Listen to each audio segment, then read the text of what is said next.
Baik, Assalamualaikum warahmatullahi wabarakatuh. Perkenalkan, nama saya Ariki Zenani. Balik lagi ke materi tugas teknologi penelitian kali ini. Jadi kita akan masuk ke materi uji validitas kuesioner. Langsung saja kita masuk ke videonya. Oke, Assalamualaikum warahmatullahi wabarakatuh. Ya, ini kita masuk ke materi uji validasi untuk kuesioner ya. Jadi materi di Metopen, diuji validitas untuk kuesioner variabel mengenai pentingnya koperasi mahasiswa menggunakan SPS ini. Saya memiliki judul,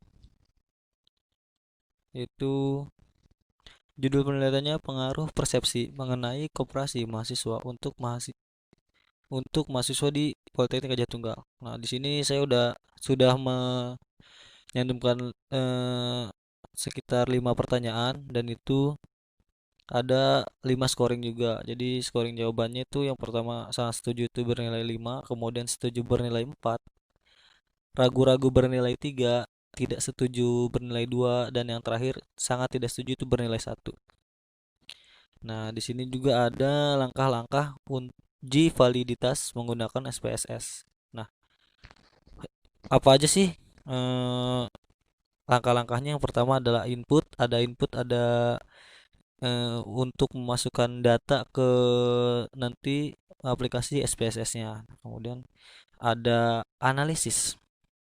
Analisis adalah proses yang akan kita lakukan nanti untuk mencapai outputnya. Jadi kita masukkan datanya, kemudian kita analyze, nanti muncul datanya kita lihat valid atau tidak, dan kemudian output itu datanya yang menentukan data valid atau tidak validnya. Baik, sekarang kita masuk ke menu aplikasi SPSS-nya. Nah, ini tampilan awal apabila kalian membuka aplikasi SPSS-nya. Jadi, yang pertama kita lakukan yaitu kita menuju ke variable view. Di sini ada variable view. Di sini kan saya membuat 5 pertanyaan. Jadi, kita tuliskan x1 titik 1 sampai x1 sampai titik 5 ya. X1 titik 5 titik 2, kemudian x1 titik 3, kemudian x1 titik 4, 1 titik 5. Nah, kemudian kita tambahkan total underscore ini x1, jadi total dari semuanya. Jika sudah, kemudian desimal ini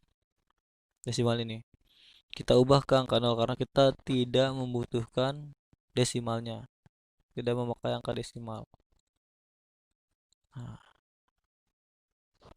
setelah selesai, di yang lainnya seperti menu value, missing, column, alignment, missing sampai roll ini tidak ada yang diubah ya. Jadi langsung saja kita ke menu data view.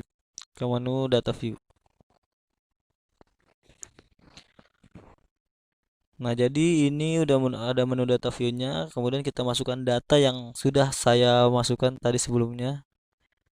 Sudah saya ada datanya di sini. Kita menggunakan 20 responden. Nah, ini 20 responden.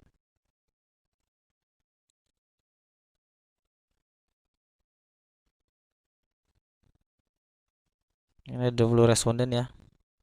Kita copy, kita masukkan ke sini. Kita paste. Nah, di sini sudah ada 20 responden. Kemudian langkah selanjutnya kita cari menu analyze. Nah, ini ada menu analyze. Masuk, kemudian di correlate, kemudian bivariate. Nah, di sini ada x1 sampai total x, ini kita masukkan semua, kita kontrol O, kita masukkan. Nah, di sini kita akan menggunakan korelasinya Pearson, pakai correlation Pearson ya. Jadi klik centang Pearsonnya, kemudian flagnya juga dicentang. Untuk tuh ininya tetap selanjutnya kita oke. Nah, di sini ada datanya di Pearson correlation ya. Jadi total semua datanya kita sudah masukkan dari 20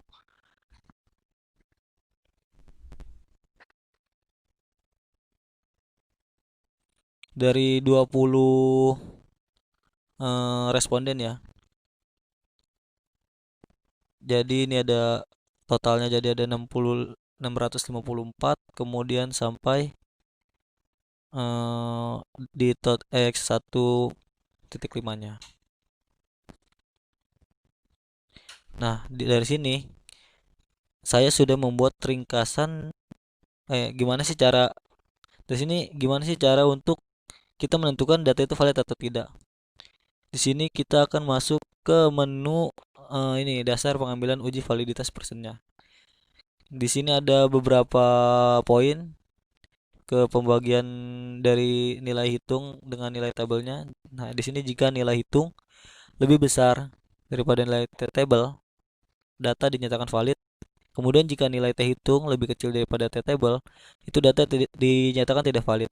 Cara mencari nilai T-table dengan nilai N, di sini harusnya 20 responden pada signifikansi 5%. Pada distribusi nilai T-table statistik, maka diperoleh nilai T-table sebesar eh saya lupa jika mungkin 444 ya. Nah, di sini T-table sebesar 044. Jadi kita lihat ke T-table-nya. Nah, di sini kita lihat eh, nilai 5%. Kita tarik ke bawah, respondennya berapa? 0,20, itu jadi nilainya 0,44. Jadi sama sama seperti yang ini, 0,44. Nah, di sini saya sudah merekap atau ringkasan dari hasil yang saya tadi. Nah, ini ringkasan dari hasil uji validitas tadi. Nah, di sini ada terhitung pertama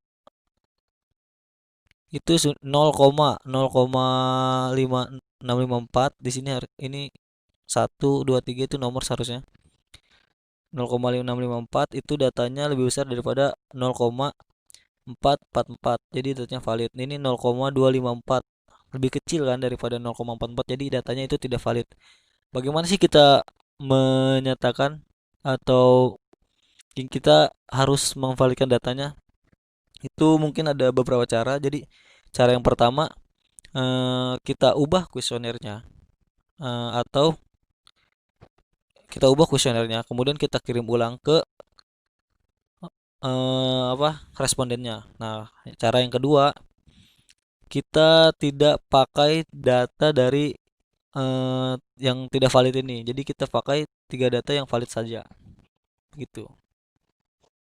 Mungkin itu saja eh, untuk